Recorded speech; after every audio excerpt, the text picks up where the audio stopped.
नमस्कार। तो हमने एक सीरीज शुरू की थी स्टेट पीजीटी कॉमर्स पीवाईक्यू की। तो पिछले दो पार्ट में हमने 10 क्वेश्चंस डिटेल एक्सप्लेनेशन के साथ देखे थे। तो आज के इस वीडियो में नेक्स्ट 10 क्वेश्चंस हम कवर करने वाले हैं। तो क्वेश्चन नंबर 111 क्या कह रहा है while preparing cash flow statement of financial enterprise. देखिए, दो टाइप के एंटरप्राइजेज को हम डिवाइड करते हैं दो पार्ट में। एक होता है फाइनेंशियल और एक नॉन फाइनेंशियल।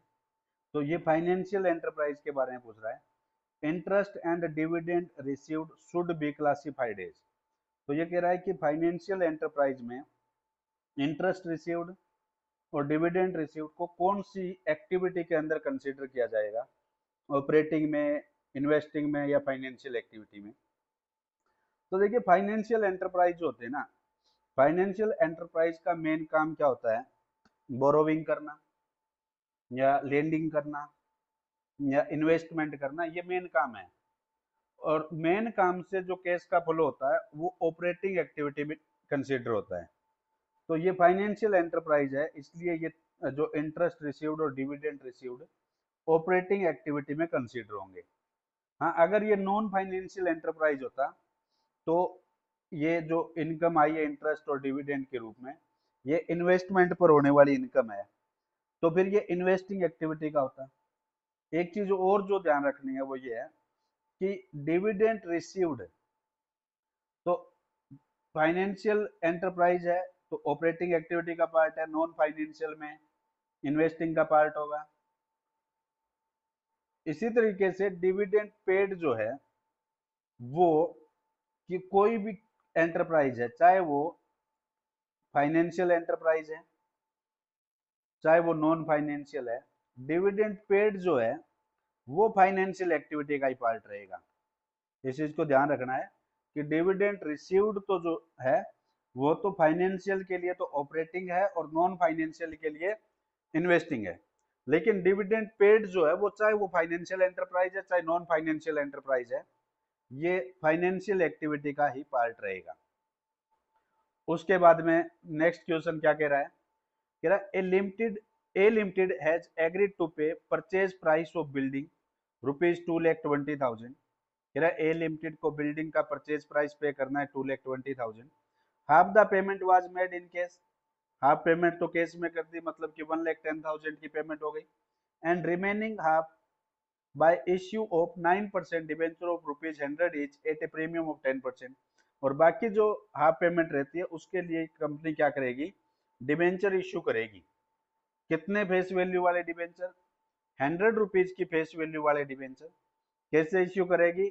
10% प्रीमियम पर, मतलब कि 100 का 10% करेंगे, ₹10 प्रीमियम हो जाएगा, तो 110 क्या हो जाएगा? इश्यू प्राइस हो जाएगा।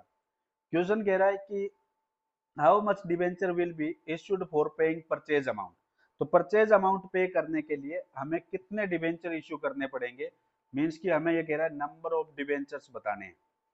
तो नंबर ऑफ डिबेंचर कैसे निकालेंगे? देखिए, कितनी अमाउंट परचेज कंसिडरेशन की पे करनी है डिबेंचर के फॉर्म में? 1,10,000। तो जो अमाउंट है उसको डिवाइड करेंगे हम जो इश्यू प्राइस बनेगा। इश्यू प्राइस का मतलब क्या है कि अगर प्रीमियम पर इश्यू किए हैं तो प्रीमियम का अमाउंट ऐड कर लीजिए फेस वैल्यू में, ये इश्यू प्राइस हो जाएगा। अगर डिस्काउंट पर होता तो डिस्काउंट का अमाउंट माइनस करते तो वो इश्यू प्राइस आता। तो यहाँ जो इश्यू प्राइस है डिबेंचर का 110 है, यहाँ से जब इसको सोल्व करेंगे तो 1000 आ जाएगा। तो कितने डिबेंचर इश्यू करने पड़ेंगे? 1000 डिबेंचर इश्यू करने से जो परचेज की अमाउंट है वो पे हो जाएगी।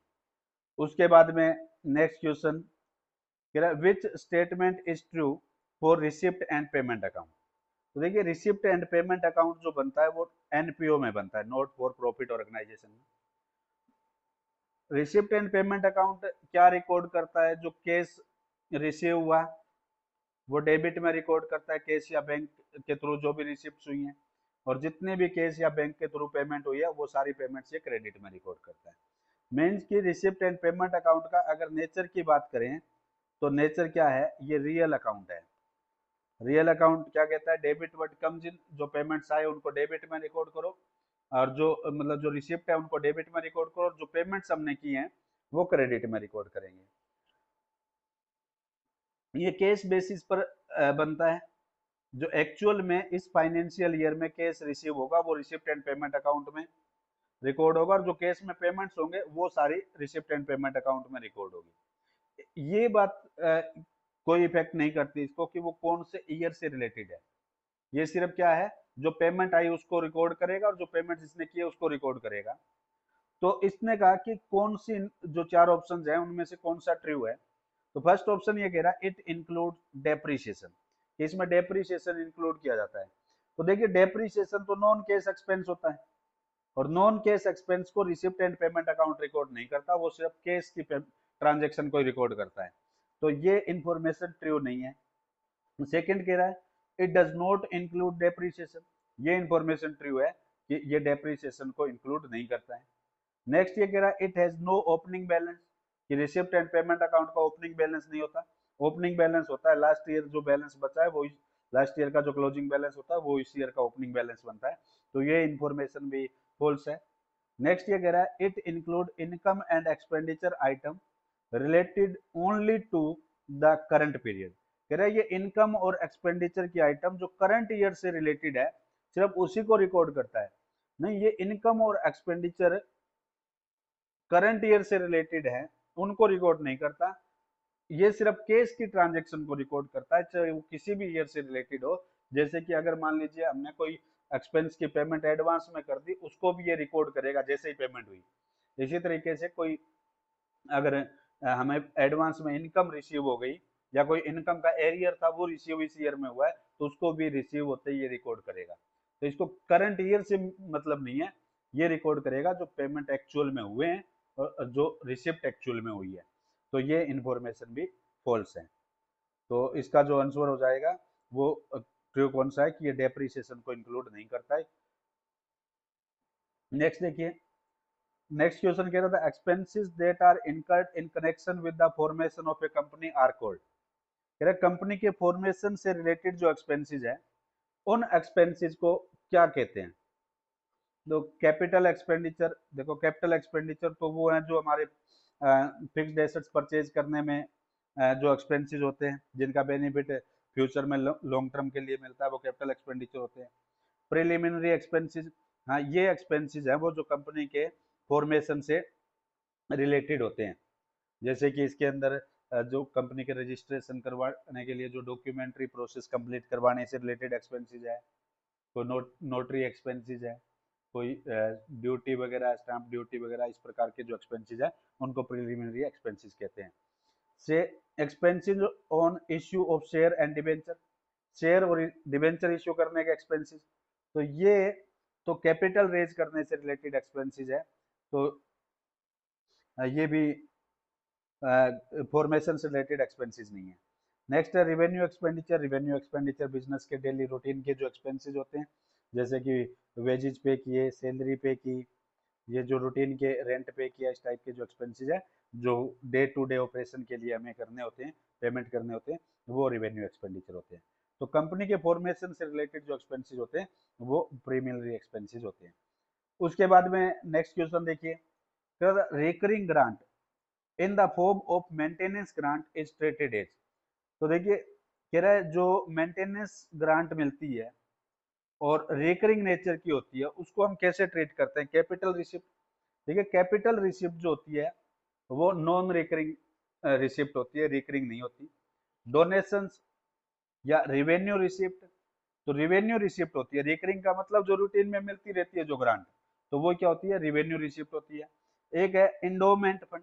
इंडोमेंट फंड क्या होता है, इंडोमेंट फंड होता है कि बिजनेस के पास जो सरप्लस फंड पड़े थे उस फंड को बिजनेस ने बिजनेस ने नहीं, एनपीओ ने, ये एनपीओ से रिलेटेड टर्म्स हैं, तो एनपीओ ने क्या किया, उस फंड को कहीं बार इन्वेस्ट कर दिया और उस फंड से, उस इन्वेस्टमेंट से जो इनकम आएगी उसको उसी ऑर्गेनाइजेशन में एनपीओ के अंदर ही उसकी बेटरमेंट के लिए यूज की जाएगी। तो ये एक टाइप की इन्वेस्टमेंट है।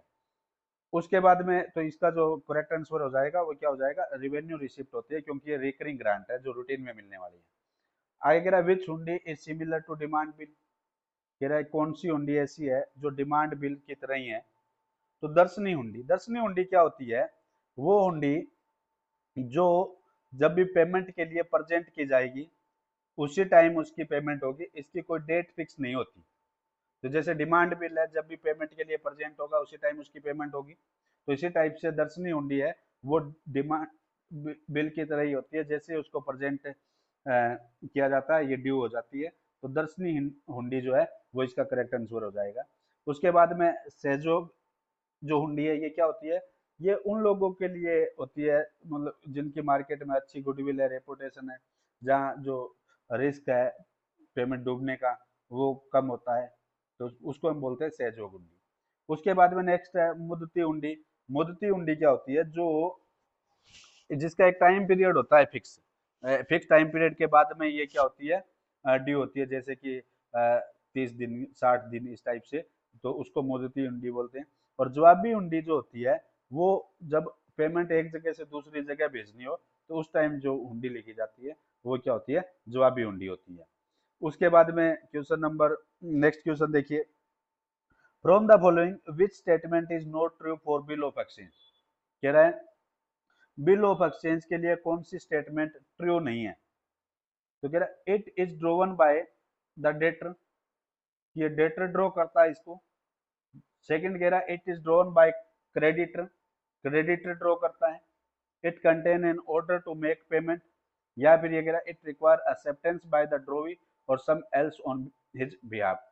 तो देखिए क्या है, ये फॉल्स पूछ रहा है कि इनमें से फॉल्स क्या है, ट्रू नहीं है जो। तो ये कह रहा है it is drawn bye debtor.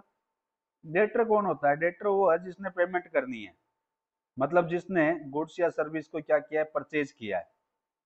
Creditor कौन होगा, जो पेमेंट लेगा, जो जिसने सेल की है। तो जो बिल होता है ना, बिल ऑफ एक्सचेंज लिखता है जो गुड्स को सेल करता है वो, तो ये ड्रॉ किया जाता है किसके द्वारा, क्रेडिटर के द्वारा। ये स्टेटमेंट ट्रू है।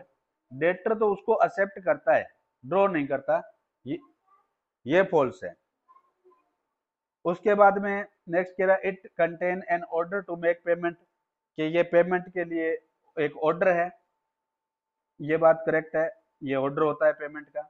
उसके बाद में कह रहा है it require acceptance by the drawee और some else on his behalf, कह रहा है कि ये ड्रोवी के द्वारा रिकॉर्ड किया जाता है या किसी उसके बिहाफ पर किसी और पर्सन के द्वारा एक्सेप्ट किया जाता है, तो ये करेक्ट है। तो ये कह रहा है कौन सा ट्रू नहीं है, तो फर्स्ट जो है वो it is drone bye debtor, ये फॉल्स स्टेटमेंट है।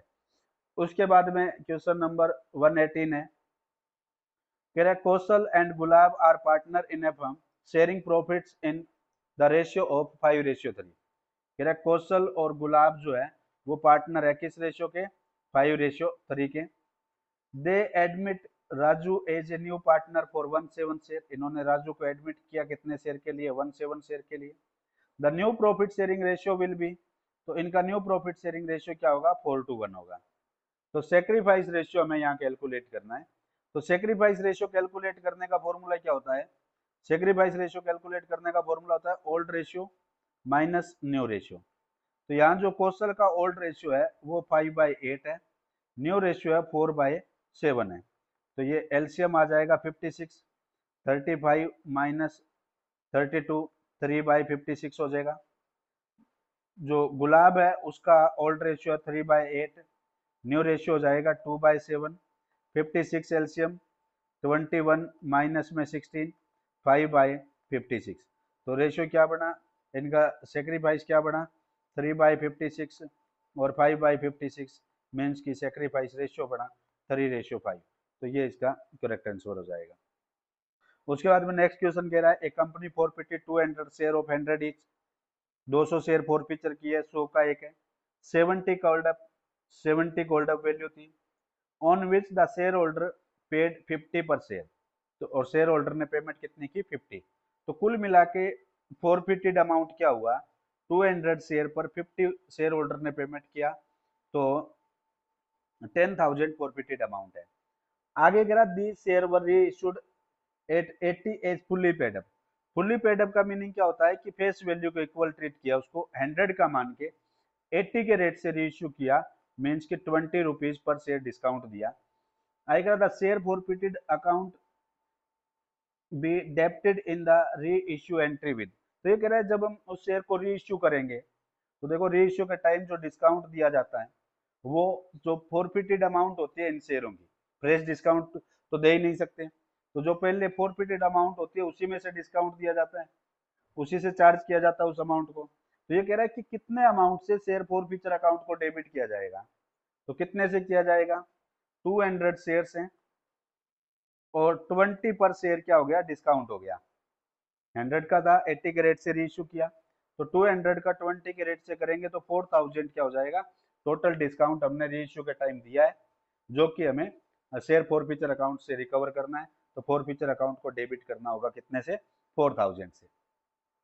उसके बाद में नेक्स्ट ये कह रहा है, in which system the monetary effect of a transaction is taken into account in the period in which they are earned rather than in the period in which cash is actually received or paid by the enterprise। कह रहा है कि कौन सा accounting का system है जिसके अंदर हम ट्रांजेक्शन का मॉनेटरी इफेक्ट उसी टाइम रिकॉर्ड करते हैं जब वो ट्रांजेक्शन को अर्न कर लिया जाता है, मतलब वो ट्रांजेक्शन ड्यू हो जाता है, किसके बजाय कि जब एक्चुअल में जिस पीरियड में वो एक्चुअली रिसीव होगा या उसकी पेमेंट करेंगे। तो देखिए अकाउंटिंग के वैसे 3 सिस्टम होते हैं, कैश बेसिस, एक्यूरल बेसिस और हाइब्रिड सिस्टम होता है। कैश बेसिस में हम ट्रांजेक्शन को रिकॉर्ड उसी टाइम करते हैं जब एक्चुअल में कैश की हम रिसीव करेंगे या कैश में पेमेंट करेंगे। एक्यूरल बेसिस के अंदर क्या करते हैं, जैसे ही कोई ट्रांजेक्शन ड्यू होता है उसी टाइम उसको रिकॉर्ड किया जाता है, जब एक्चुअल केस कब रिसीव होगा उस बात से कोई मतलब नहीं होता, मतलब कि क्रेडिट ट्रांजेक्शन भी रिकॉर्ड किए जाते हैं। तो ये इसी बात को कह रहा है कि ट्रांजेक्शन जैसे ही टेक प्लेस, ट्रांजेक्शन होता है उसी टाइम उसको रिकॉर्ड किया जाता है। तो कौन सा सिस्टम, वो एक्यूरल सिस्टम है, एक्यूरल बेसिस सिस्टम है, जिसके अंदर ट्रांजेक्शन जैसे ही होता है उसको रिकॉर्ड किया जाता है। कैश बेसिस में ओनली कैश में पेमेंट होगी या कैश रिसीव होगा तभी रिकॉर्ड किया जाता है, तो इसका जो सेकंड ऑप्शन है वो करेक्ट हो जाएगा। नेक्स्ट ये कह रहा है इकोनॉमिक बेस्ड सिस्टम और circular flow of money system, ऐसे कोई अकाउंटिंग सिस्टम है नहीं, ये इकोनॉमिक के अंदर कवर होते हैं, सर्कुलर फ्लो का मतलब मनी सर्कुलेट होती है। तो ये 2 सिस्टम है, उनमें से एक्यूरल बेस्ड सिस्टम अपना फॉलो होता है। तो ये 10 क्वेश्चन हमने डिस्कस किए। इसी टाइप से नेक्स्ट वीडियोस के अंदर हम PYQ जो स्टेट में आए हुए हैं वो 10 क्वेश्चंस डिस्कस करेंगे। Thank you.